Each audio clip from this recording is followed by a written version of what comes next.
Blessed to be a part of your day. Kevin Miller in the morning on KIDO Talk Radio, joined by our great friend Lars Larson, syndicated national talk show host from Portland, Oregon. Of course, you can catch him weeknights here, 6 to 9, right after Sean Hannity, the hardest working guy in radio. And I know we say that a lot, but Lars Larson, last week, he's in Las Vegas with the shooting show, which he does every year. He goes to the White House, and I'm texting early in the morning, and he's answering right away. Man, when do you ever sleep? I'll sleep when I get old, Kevin. It's such a pleasure to be on with you on KIDO. Indeed. Lars, for people, and again, we'll talk about some of the big issues. Loved your interview with Secretary Zinke last week on the Lars Larson Show. But everybody works hard, but you 12, 16 hours a day into not one but two talk shows? I usually get up and get out the door by about 6:45, and then I'm usually done at 6 o'clock at night. So my day pretty well goes from 6 to 6. There's a little bit of travel time in that, but not much. There's a certain amount, and I try to get some things done during that, and then I try to reserve the rest of the time for my family. We've got a brand new grandchild. Well, she's almost 2, so not brand new anymore, but still a lot of fun. And so, I do what I can, and it affords me some great opportunities, like C.J. Buck, who we talked to at SHOT Show last week, as you mentioned, the Shooting, Hunting, Outdoor Trade Show down in Las Vegas. Here's C.J. Buck, one of Idaho's great businessmen, who decided to move his business to Idaho a number of years ago. Why? They'd been in San Diego for 50 or 60 years. His grandparents had brought the company there, but they decided that the state of California was writing checks, as he put it to me, that they couldn't afford to cash. And so he moved his business to Idaho. Why? Because it's a great place to do business. So getting that kind of opportunity, Kevin, it's more fun than I can imagine. And you always take your show on the road, whether it's across the country, whether it's at fair, whether it's the SHOT Show. Why do you do that? What does that add to the show? Well, there are a couple of things. First of all, we get a chance to talk to people that we wouldn't otherwise get a chance to talk to. And there are times and this is sort of the nature of the business, that if you go to an event like SHOT Show, you'll end up talking to people in person who it might have been difficult even to get on the phone. But if you've decided to take the show, and in a month we'll take the show to CPAC, the Conservative Political Action Conference in Washington, D.C., which draws so many conservatives from all over the country, and a lot of our opportunities to talk to people come when we go there. Secretary Zinke, who's the Interior Secretary, and very significant to all of us here in the Northwest, because his agency controls the BLM and the Forest Service under the Department of Ag, but he's got a lot to say about the Forest Service. But he has a lot to his decisions will be very consequential for those of us here in the Pacific Northwest. And how do I get him? Well, you can call his office all day long and maybe not get an interview. But in the case of the interview we did with him last week, I got the chance to do a walk and talk, which means you're getting the time he has between as he walks from one part of SHOT Show to another part of SHOT Show. And so we had a nice little chat with him for 6 or 7 minutes. Indeed, and I picked up on that. And what was his reaction? We heard his reaction on KIDO Talk Radio and the Lars Larson Show, but what was his reaction? What was his facial expressions when you asked him about the BLM and turning land back over to private citizens? I was a bit surprised because he's said that his position is that he doesn't want to see it put in private hands, and that he's not even necessarily in favor of handing it over to state or county management. Now, I think that you and I both know, Kevin, there are some great studies and there's some great examples where better decisions are made about the public's lands, both for the benefit of the people who own it, all of the people of the United States, and for those people in a local community when those decisions are made locally. So it did surprise me a bit that Secretary Zinke says he's not in favor of transferring those lands into either private ownership or into more local ownership. I think that Idaho would be much better off, better served, if a lot of those BLM lands became state of Idaho lands or even lands managed by your local county governments, so that when people in the community can go to their county commissioner and say, listen, we're not getting enough timber off these lands, or we don't have as much access as hunters or fishermen as we'd like to have, that you can make changes. When it's managed by folks in Washington, D.C., much harder. Well, and again, Lars, not to say I'm stalking you, but I am a listener. Just his idea when you hit him with, hey, how do we manage the forest? We have these fires all the time. And then you hit him with the supertanker question. Well, and it did surprise me that he said he was completely unaware of it. Now, Kevin, you know that this is one I've been stalking for the last 15 years. The short course is that 15 years ago, more than 15 years ago, a guy by the name of Del Smith, who's now dead, but who ran a major aviation company shipping cargo to every corner of the world, to Dubai and China and everything else, mostly using 747s. He was very successful, and he decided to go out with his own money and develop a supertanker that would turn a 747 into a firefighting airplane. And people scoffed at the idea, and they said, oh, that's ridiculous. It won't be maneuverable. It won't be. Well, it is today literally the biggest firefighting tool in the world, and there's only one of them. And we, a company here in America, owns it. Del Smith is long gone, but the assets of his company were bought by a company in Colorado Springs. Well, this past summer, this airplane saw service fighting the fires in California, both Northern California in the wine country and Southern California near Los Angeles. It is the single biggest tanker that can be used for fighting fires. It is the cheapest when it comes to per gallon of water or retardant dropped on fires. And here we have the Interior Secretary saying he's unaware of it. Well, after 15 years of advocating for this plane, CAL FIRE, which is the state of California's big fire agency, finally said, we'll hire them to do some work here. The really sad thing is that Americans are proud of all the technology that we develop and that we push forward. But this technology was developed years ago. It's been used in Mexico to fight fires. It's been used in Israel. It's been used in Chile. But it had not until this last summer been used in America. And finally, CAL FIRE agreed to use it. The U.S. Forest Service, which again is not Zinke's agency, he's BLM, but there they have some overlap between Interior and Agriculture. Here's a tool to put out fires on the public's lands and save a lot of money. Now, I'm not saying it's the be-all and end-all tool, but if you've got a big plane in the sky that can drop 20,000 gallons of retardant and then go back and turn around on the ground and be back in the air in less than 30 minutes and travels at 500 and 600 miles an hour to a fire and from a fire, that tool ought to be used. And to have the Interior Secretary not even know anything about it, at least this last summer, the major networks did stories, and you saw them, Kevin. Right. Lots of stories that were done, and this thing is an amazing piece of equipment. Our great friend Lars Larson joining us. You can catch him 6 to 9 right here on KIDO Talk Radio. Lars, let's go to a story that you have been covering nonstop, this issue concerning the House Judiciary Committee, the memo, the Russian dossier, and now we have people saying, well, the Republicans and the Russian bots are trying to malign the FBI. There's some serious questions of integrity at stake here. I've always been a fan of the FBI, and I know that there are good people in the FBI. Sad to say, though, we now know that there were people within the FBI who let their own personal political beliefs guide an investigation. And one of those people is Peter Strzok, who was having an affair with a woman who works at Justice.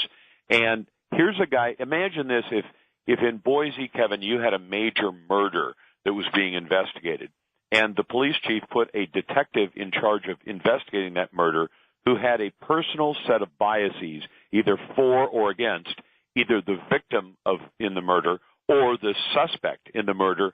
What would people say about the appropriateness of having somebody with a personal bias involved in a major investigation? Well, this now takes it to the level of the President of the United States. There's been this false meme that somehow Russia was colluding with Donald Trump to change the election. Now, everybody involved in the investigation, even James Comey when he was still involved in the FBI, and others have testified under oath, they haven't found anything yet to back up that theory. But here's Peter Strzok, an FBI agent who had just finished, messing up the Hillary Clinton investigation, where they investigated her, they found crimes that she had committed, and then James Comey announced, well, there's no way we would ever charge her with a crime. Well, that's outrageous. So they let Hillary off and then take the same agent whose personal biases led to a recommendation to let Hillary off because he was biased in favor of Hillary, and put him in charge of investigating Donald Trump. And then people should know that the Steele dossier that you referenced, Kevin, and it's very significant, was a package of information put together by a former British intelligence agent who was working under contract, believe it or not, to the Democrat National Committee, the DNC, and the Hillary Clinton campaign. Those two organizations paid Fusion GPS a total of $12 million to generate this phony dossier. And we now know that an awful lot of what was in it was laughably, hilariously phony. I mean, they had people going to Russia who could document that they were here in the United States at the time they were said to have been in Russia. They had some crazy story about Russian prostitutes and urinating on the bed that President Obama had slept in. I mean, the craziest stuff. And it appears, based on that, what we know about the FISA memo, I've talked to members of Congress who've read it, and they say this is worse than Watergate. And they say that because this document, this dossier, was apparently used to justify a wiretap of an American presidential candidate, Donald Trump. So think about this, Kevin. If you heard that the Russian government under Putin was wiretapping one of Putin's political opponents, you'd say, well, that's probably the way they do business in Russia, certainly the way they did business in the old Soviet Union. If you heard it was happening in Cuba, you'd say, yeah, that's the Castro brothers. That's par for the course. If you heard it was happening in Venezuela, if you heard it was happening in any other country, but if somebody said, in America, we allow a current sitting a president who was in office at the time, Barack Obama, to let his FBI go out, use a phony document to justify getting a wiretap on an American presidential candidate like Donald Trump. And if you say, well, we couldn't possibly believe that they'd go that far. Well, how about this? Can you believe that the Democrat Party literally cheated Bernie Sanders out of a legitimate opportunity at the nomination? Because we all know they did that, and they've admitted it. I mean, Donna Brazile admitted it in her book, and she was running the show for a period of time. So what does it say about our country if we allow that kind of political behavior? That if you're in power and you have control of the FBI, you can use the FBI as a political weapon against your opponents. Well, that means you're using it against the American people, doesn't it? Indeed. And, of course, I love how people say, well, we just can't release the memo because it would be too shocking. Tell that to Richard Nixon. Well, and what's funny is that's the first time I've heard the Democrats primarily making that argument. When it was the Pentagon Papers and it compromised American national security, they were all for releasing it. If it had to do with Watergate, they were for releasing it. So do they just pick and choose the times when they think that shocking things should be released? I'm one of those people who believes that as much information as you can release without compromising national security. Well, if this undermines faith in the FBI, then it may be because there are things that are wrong at the FBI. So there's supposed to be a vote today about 5 o'clock Eastern time. So let's see, what is that? It's closer to 4 o'clock or 3 o'clock your time in Boise. And they're supposed to have a vote on whether or not to release. And then the president has a few days to decide whether to veto that or not, or whether to release the document. Frankly, I wish he'd take part of the document and read it in tomorrow night's State of the Union address. That would be great. Lars, we're so happy to have you. I just admire your work ethic, the content on your show, and I love seeing you on the trail. Can't wait to hear what you have to say from CPAC, sir, and can't wait to hear you next Monday as well, sir. Kevin, it is a real pleasure to be on KIDO, and I'm glad to get phone calls from people in a great American conservative state. Thank you, Lars. Have a great day. Take care. Bye-bye. Our great friend Lars Larson joining us here. Coming up, your phone calls. It's 8:20 on KIDO Talk Radio. Blessed to be a part of your day. Remember Lars Larson tonight right after Sean Hannity. Let's go to Hank in Boise. Hank, good morning. You're on KIDO Talk Radio. Hello, Hank. Hello. I'll say that Mr. Lars Larson is a tremendous improvement compared to your previous host that you had in those hours, and I sure hope you'll be able to continue him for a long time. Now, getting to my main topic, there's been a pattern of discrimination. It started under Charles Rook, and it was ratcheted up under Dr. Custer, and this is discrimination against veterans at Boise State University, both in class scheduling, discrimination discrimination as far as, like I said, class assignments, the question of Pell Grants. And I think that, and it's prevalent, and it's prevalent in the bureaucracy in Boise State, and they need to start to clean Boise State up. And I'm afraid that the present governor isn't going to do it, and it should be done by the now. Wait a minute, governor. the governor proposed a new position that I guess we're going to pay for it, called the Education CEO, the Idaho Education CEO, and he would be, or she would be, in charge of all the higher ed schools in Idaho. Of course, what are there, like 3 or 4, maybe? Do we really need to hire somebody? And look, if I'm the president of Idaho, I'm not going to listen to anybody. I listen to my constituents. Same with the Boise State folks. Well, I think that adding another layer of bureaucracy is not necessarily the solution. They need to. The selection committee for the hunt for new president of Boise State.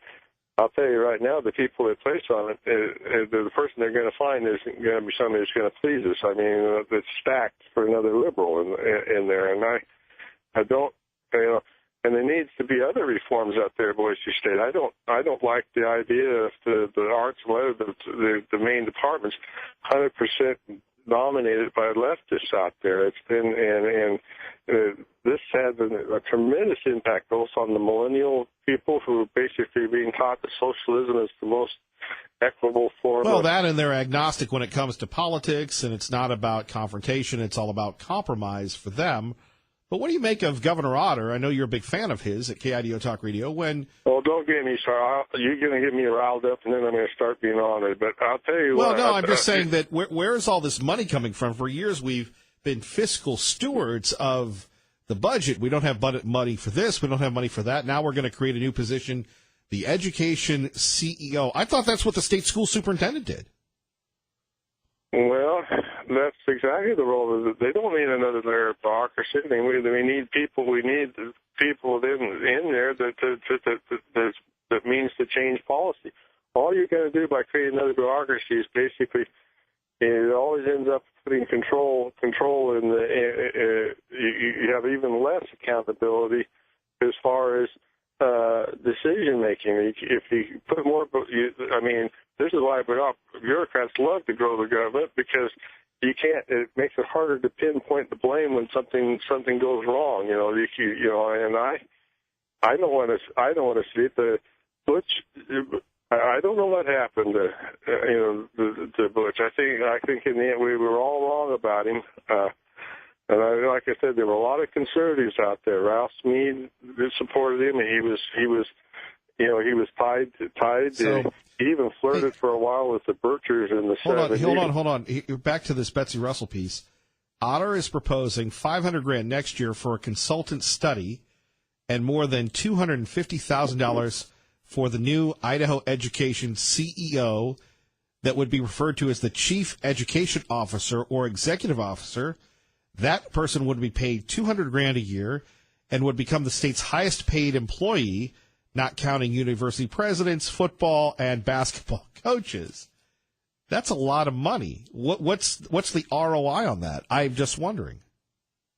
Well, how are we going to judge the standard of performance? Is there going to be, for instance, more diversity out there in terms of teaching out there? Are we going to have something other than this leftist out there at Boise State?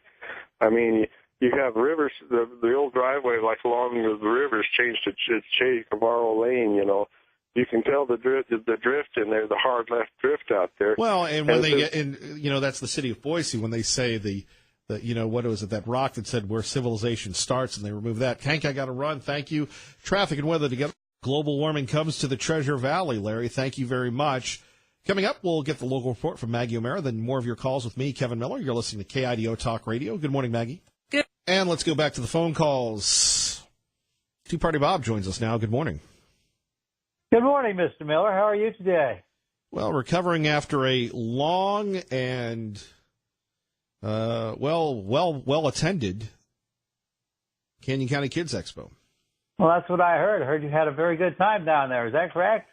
It was very wild. I was there about like 5 hours. Wow. Wow. Well, I'm sorry I missed it, but had a lot of other things to do. Well, you're a busy I man.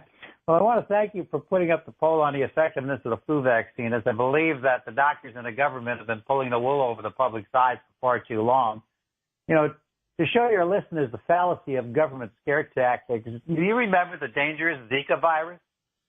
I remember Zika. I remember this, that, and the other. I remember a lot of them.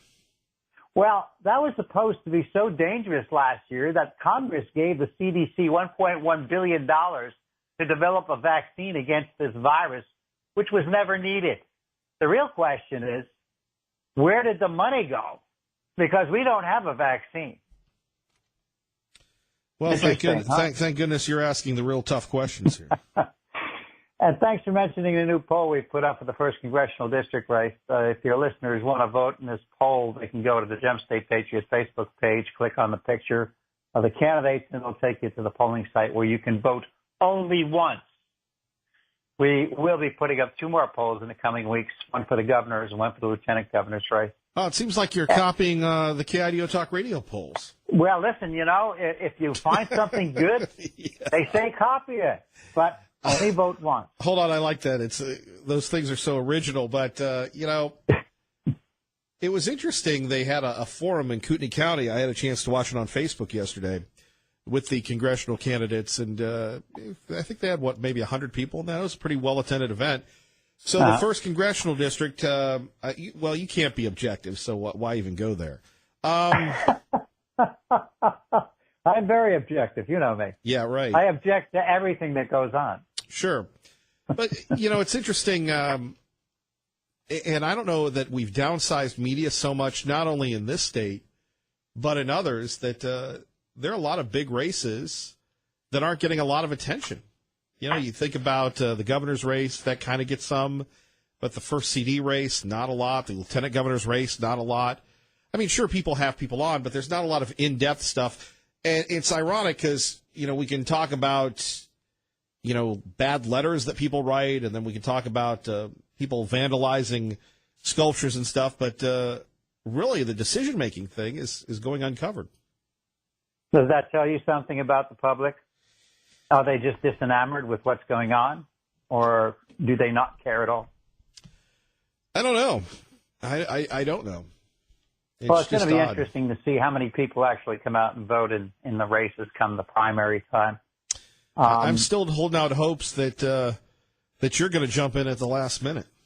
I doubt that's going to happen this time. We do have somebody running for the 14th district that is hopefully going to win. Our friend Mr. Todd Hatfield, who actually ran for controller the last time in 2014.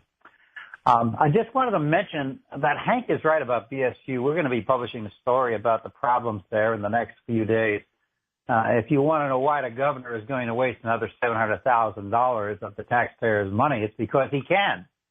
And he has many people to take care of for the past tributes contributed to him in the form of campaign contributions. Well, it does seem odd when you think about, you know, we're fiscal conservatives. We can't cut the grocery tax, but we can spend almost $150 million on the HP campus that got in under our noses, and people say it's a good thing. I wonder about the validity of that, and I still wonder, you know, who approved this. Apparently, the repairs part of it was approved in December, but who actually signed the check to purchase the $110 million? That's, you know what? That's what I'd like to see the Idaho Press Corps go after, not these touchy-feely stories that we get all the time from them. And, hey, who had lunch with someone? Can you let me jump on my soapbox for a minute? For 2 seconds? Yeah, be my guest. Okay. With all due respect, I think that story about Representative Crane a couple weeks ago about cameras in his office was the biggest dud ever, okay? Now, you want to do a story that's legit, and then again, we found out, I mean, the Idaho Press Corps, I mean, you know, with all due respect, Idaho Public Television is funded by the state government, so they can only do so much. I mean, there should be a disclaimer that say that show is really the arm, the Pravda of the state, number one.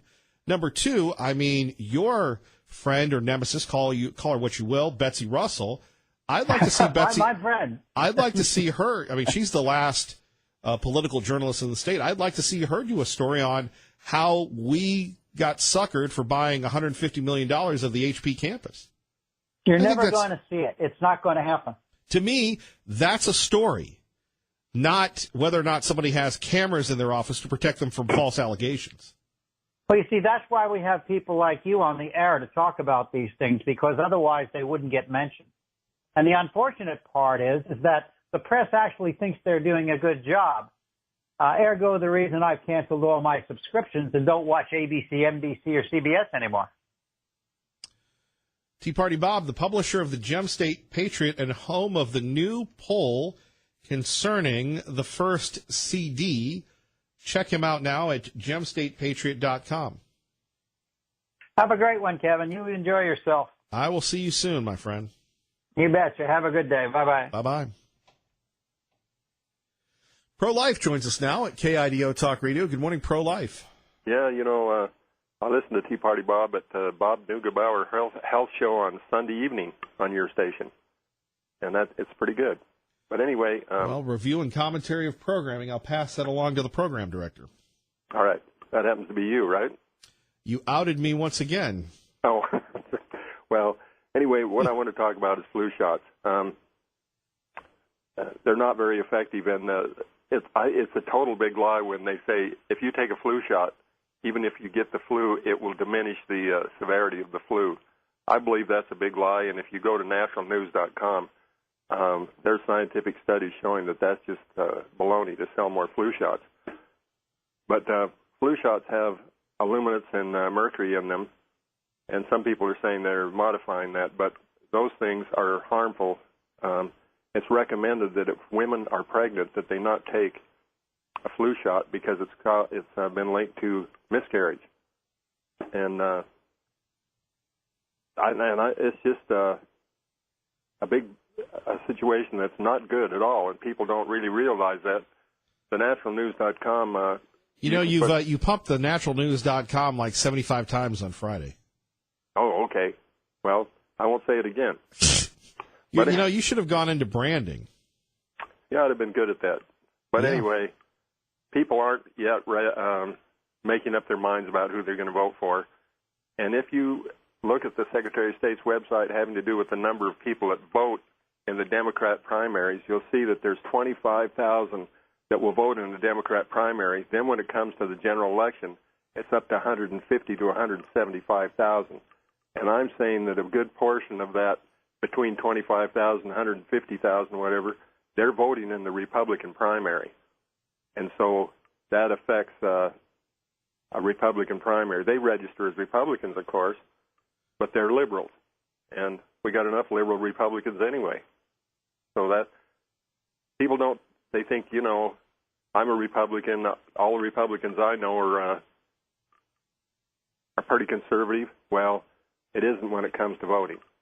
So that's all I got to say about that. Well, you usually call Republicans wimps. Yeah, they are. Totally wimp. I mean, I send an email to every state legislator telling them about transgender surgical operations being conducted up at Moscow, Idaho. None of them replied. They don't want to have anything to do with it. They think it's controversial. Of course it's controversial. There's nobody for it, but they're not going to mention it because, they think that some federal court will strike it down, and they're so wimpy they're not going to even stand up against it. They are wimps. If you're a Republican, you are a wimp. There's just no doubt about it. Now, what are you running for again, Governor? Yeah.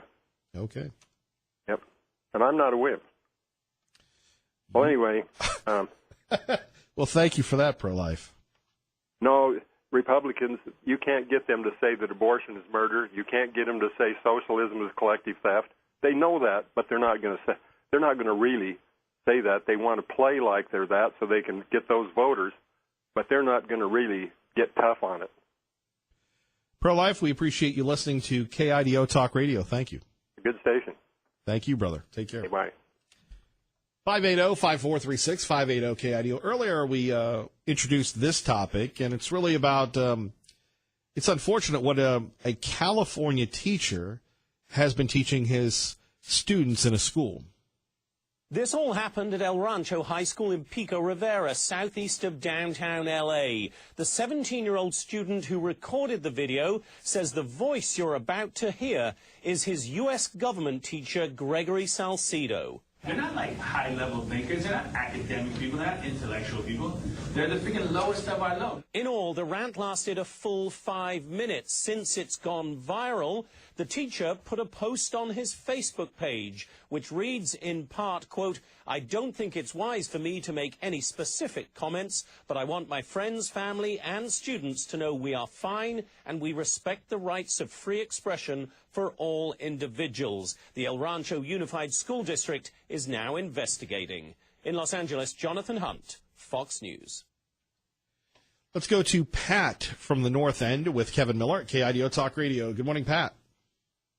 Hi. Who was your last caller you just had on the air? Pro-life. I don't like him. I think he's everything that is evil in this country and in this town. I'm a former educator, and I know more than he does about the subject. There are other alternatives besides pro-life. I see. Yes. I would hope that in the future you would limit his calls and put the opposing voice, such as myself, who is an advocate for transgenders, and the people who are constantly harassed here in Idaho. I see. So you're an advocate of the transgender community. Not only an advocate, but I was formerly a man, and now I am a woman, and I've identified as a woman since I was about age 7. And I just don't understand why it's so hard for probably half of the people that you know would like to identify the other way. Based on what? Just on how they feel. Yes, Kevin.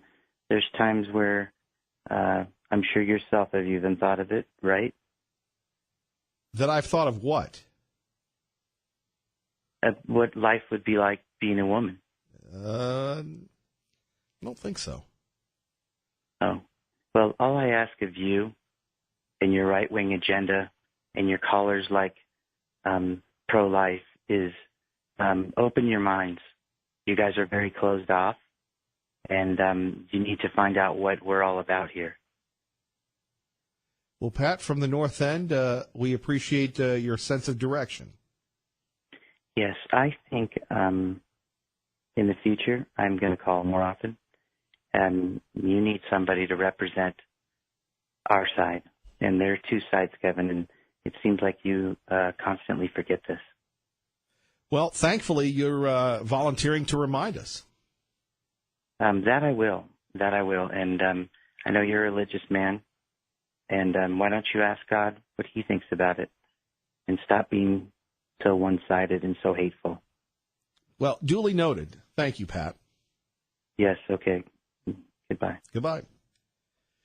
580-5436, 580-KIDO. You're listening to Kevin Miller on KIDO Talk Radio.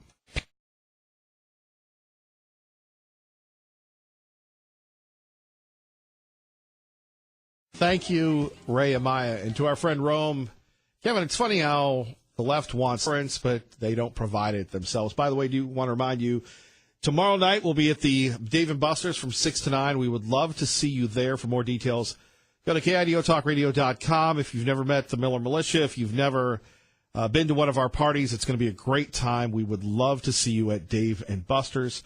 Continuing on before Glenn Beck, to take your calls about the issues that matter to you, let's go to Tom in Nampa at KIDO Talk Radio. Good morning, Tom.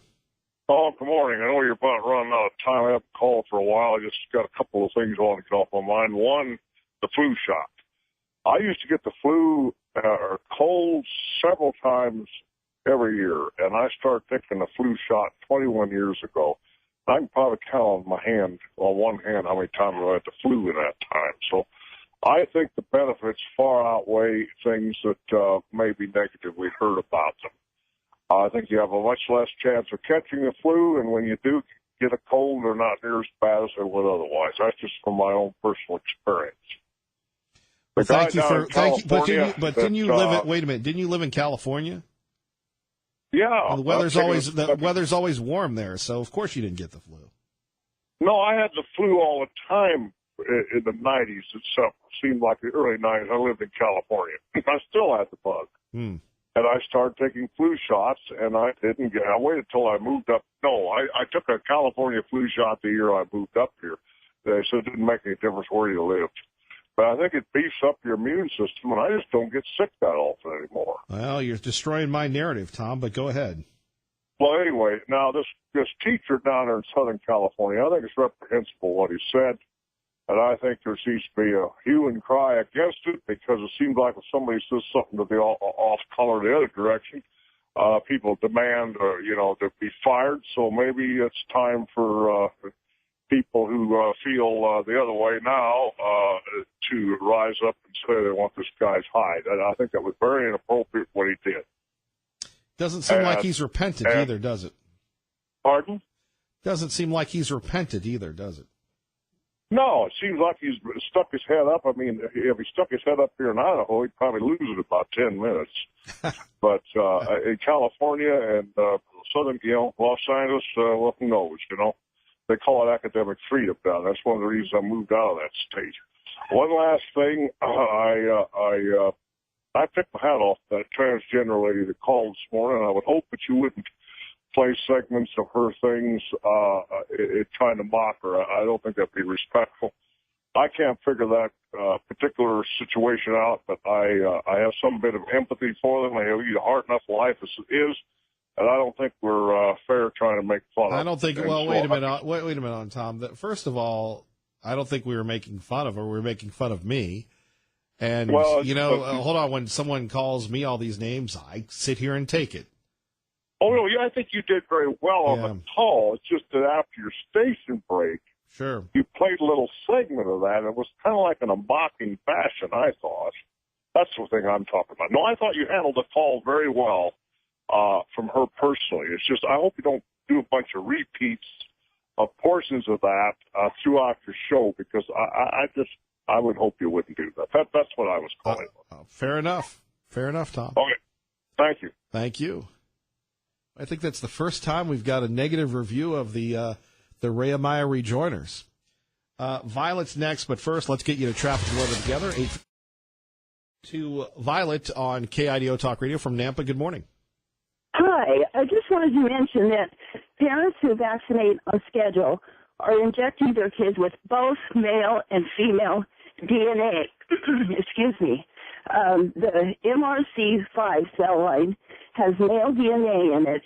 The WI38 has female DNA in it. And so we're kind of turning our kids into, I don't know what you call them, chimerics or whatever. Researcher Marcella Piper Terry has a bunch of this on the Internet. She's been introduced by the Vaxxed people. And then, of course, there's the Children of God for Life, a Catholic pro-life organization, that they don't talk about the gender identity confusion, as far as I know, but they're talking about these cell lines. So people who blindly vaccinate their kids are helping to cause this. All right, Violet, thank you for the call. Rehemiah, great job. Appreciate everybody listening. Hope to see you at the State of the Union Party. God bless and keep the faith.